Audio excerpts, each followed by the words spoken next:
Good morning, everyone. Today's topic agriculture subsidies. देखिए, मैंने आपसे बात की थी पहले भी कि जो गवर्नमेंट है वो सब्सिडीज़ जो है फार्मर्स को प्रोवाइड करवाती है. तो ये सब्सिडीज़ होती क्या है, ये तो मैंने आपको बता दिया, छूट होती है. लेकिन किस तरह से? तो subsidy refers to financial assistance by government to producers and consumer. Financial assistance देती है, मतलब फाइनेंशियली उनको रिलैक्स फील करवाती है कि भाई अगर 10,000 की चीज़ है तो आप ये खरीदिए, गवर्नमेंट आपको क्या देगी, कुछ छूट देगी. 10,000 की चीज़ को आप क्या कर सकते हो, थोड़े में ख़रीद सकते हो. तो यहाँ पर यही बात हो रही है कि वो सब्सिडीज़ गवर्नमेंट जो है वो प्रोड्यूसर्स को और कंज्यूमर को प्रोवाइड करवाती है. तो 2 टाइप्स की सब्सिडीज़ जो होती हैं वो गवर्नमेंट प्रोवाइड करवाती है. एक तो सब्सिडी ऑन एग्रीकल्चर इनपुट्स, जो इनपुट करते हैं ना, बीज है, फर्टिलाइज़र हैं, जो भी इनपुट होता है, सीड्स हैं, फर्टिलाइज़र का, ये जो पेस्टिसाइड्स हैं जो इनपुट हो रहे हैं उनमें, उनके ऊपर प्रोवाइड करवाती है. और दूसरी subsidy on food supplies to PDS, public distribution system. तो पीडीएस की फुल फॉर्म क्या है, पब्लिक डिस्ट्रीब्यूशन सिस्टम. एक सब्सिडी किस पर, फूड सप्लाईज पर प्रोवाइड करवाती है. तो एक तो वो इनपुट्स पर और दूसरी फूड सप्लाईज पर आपके सब्सिडी प्रोवाइड करवाती है. The issue of agricultural subsidies is a highly politically sensitive issue. ये बहुत ही पॉलिटिकल और सेंसिटिव इशू है. आपने इसको बहुत ज़्यादा कैश होते हुए देखा होगा, किसानों को, और किसान मर रहे हैं, ये इस पार्टी ने इसके साथ ऐसा किया और ये हो रहा है, सब्सिडी मिलती थी उनको बंद कर दिया गया, फलाना डिमका, मतलब बहुत ज़्यादा सेंसिटिव इशू ये बनता है हमेशा. तो अब हम बात कर रहे हैं argument in favour of subsidy और फिर अगेंस्ट. देखिए, हर चीज़ का हम पक्ष और विपक्ष हमेशा से देखते आए हैं. तो सब्सिडी के भी हम पहले फेवर की बात करेंगे कि ये किस तरह से फेवरेबल है, क्यों मिलनी चाहिए या क्या फ़ायदे हैं इसके. तो there are some people who support the provision of such subsidies while there are other people who oppose them strongly. The supporters have argued that food subsidy in India is essential to maintain India's food security system and to ensure that poor people do not go hungry. ठीक है ना.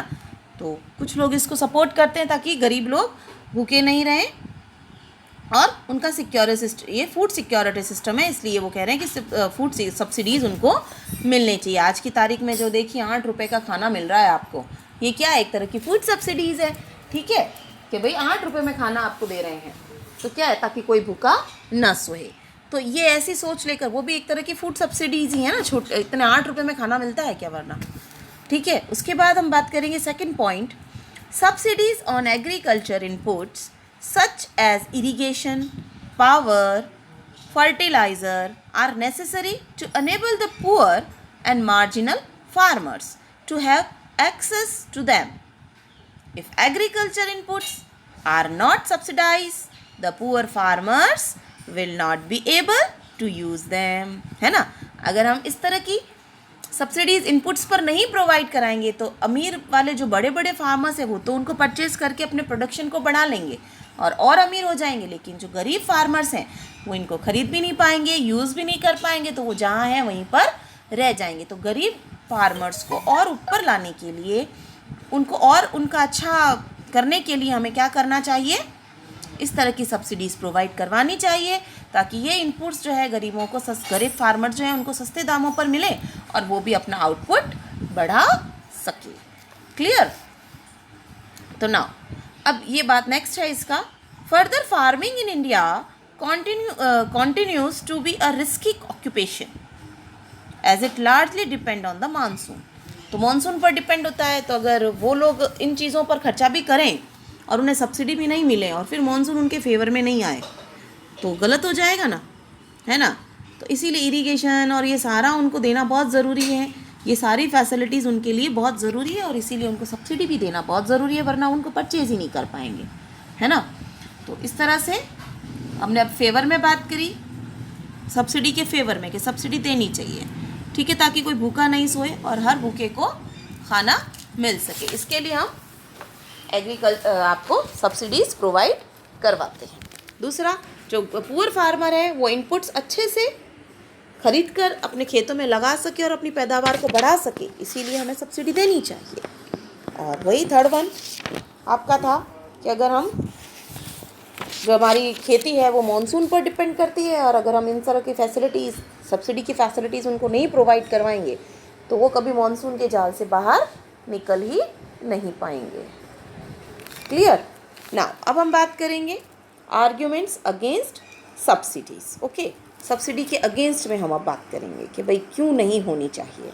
तो जब हम against में बात कर रहे हैं तो बात करेंगे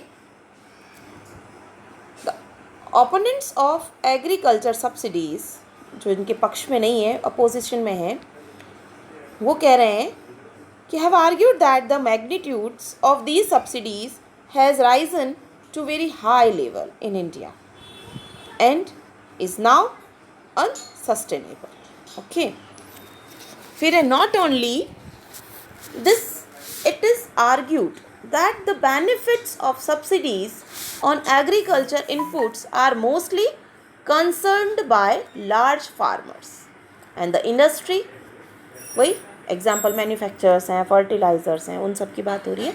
the small and marginal farmers do not benefit much, मतलब वो ज़्यादा फ़ायदा ले जाता है। अब वो थोड़ी देखेगा ये छोटा फार्मर है तो उनको ही ये फैसिलिटी सब्सिडीज़ दें हम, फिर फार्मर माने सब फार्मर आ जाएंगे, सारे सब्सिडी ले जाएंगे, तो बड़े फार्मर्स को इसका फ़ायदा मिलता है, छोटे फार्मर्स को इसका फ़ायदा मिल नहीं पाता है। तो the purpose of granting subsidies has already been served. Subsidies were granted to encourage the adoption of HYV technology, which has been widely adopted. Okay, तो कहने का मतलब है यहाँ पर कि जो सब्सिडीज़ हैं उनका फ़ायदा बड़े जो फार्मर्स हैं वो भी उठा लेते हैं, छोटे फार्मर जिनको हम वास्तव में फ़ायदा देना चाहते हैं उन तक तो ये पहुँचती ही नहीं है। तो इस तरह से वो कह रहा है कि बहुत बड़ी मात्रा में हमको सब्सिडीज़, क्योंकि फार्मर्स तो बहुत ज़्यादा 75% है हमारे यहाँ पर पॉपुलेशन का, तो सब्सिडीज़ के रूप में हम लोग कितनों को सब्सिडी देंगे, है ना? तो और बड़े फार्मर्स को सब्सिडी देने का कोई फ़ायदा ही नहीं पड़ता है। तो ये थी बात हमारी सब्सिडी के फेवर में और अनफेवर में, मतलब देनी चाहिए। लास्टली हम इसका कंक्लूजन में यही कहना चाहिए, देनी चाहिए, लेकिन छोटे फार्मर्स को इसका फ़ायदा मिलना चाहिए। जो ऑलरेडी बिग हैं, बड़े हैं फार्मर्स, जो कैपेबल हैं, उनको इनका फ़ायदा मिलना नहीं चाहिए। जो सक्षम है उनको इनका फ़ायदा देने का कोई मायने ही नहीं है, तो उन्हें ये नहीं देना चाहिए। ओके, अब है agriculture development during 1950 to 90। Okay, तो after dependence our government undertook various measures to improve the condition of agriculture. The major development in agriculture includes, firstly, land reforms major. हमने बहुत अच्छे से पढ़ा किस किस को किया उन्होंने। सबसे पहले लैंड रिफॉर्म्स, जो कब से चला, 3-5 ईयर प्लान्स तक उसको कंटिन्यू उन्होंने फॉलो किया है ना। शुरू में उस पर अचीवमेंट नहीं मिले, उसमें अच्छा नहीं हुआ, लेकिन धीरे धीरे फिर उनमें होने भी लगा। तो land reforms and green revolution, दोनों चीज़ें हुई थी हमारी।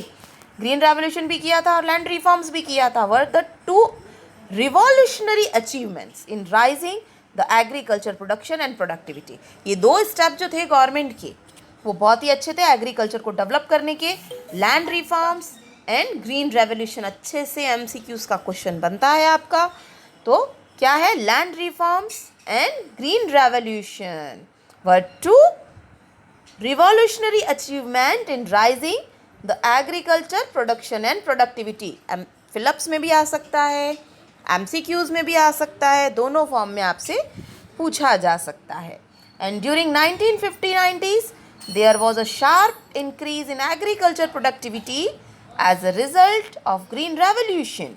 India became self-sufficient in food production. Food production में क्या हो गए, वो सेल्फ सफिशिएंट हो गए। बहुत अच्छा अचीवमेंट था हमारे लिए, क्योंकि वीट और राइस में तो हमारा इतना मतलब हुआ था, रिवॉल्यूशनरी प्रोडक्शन हुआ था कि पूछिए मत। तो हम लोगों ने कहीं कहीं उसको सेल्फ सफिशिएंसी में कन्वर्ट कर दिया। फिर आपका the proportion of GDP contribution by agriculture declined. considerably from 59% in 1950-51 to 34.9% in 1990s-91। इसका ये मतलब नहीं है कि हमने डीमोटिवेट किया है, उसका कंट्रीब्यूशन कम हुआ है, मतलब लोग दूसरे सेक्टर्स में जाकर भी आपका करने लगे हैं ना, तो उसमें जीडीपी में उसका हिस्सा कम हुआ है। तो economics have found that as a national becomes more prosperous, the proportion of GDP contributed by agriculture as well as proportion of population working in the sector declines। Okay, इससे देख रही है कि उसमें काम करने वाले लोगों की संख्या कम हुई है, वो लोग इंडस्ट्री और सर्विस सेक्टर की तरफ हुए हैं। तो डिस्गाइज्ड और सीजनल टाइप की जो अनएम्प्लॉयमेंट की परेशानी थी हमारी, वो भी डिक्लाइन हुई है।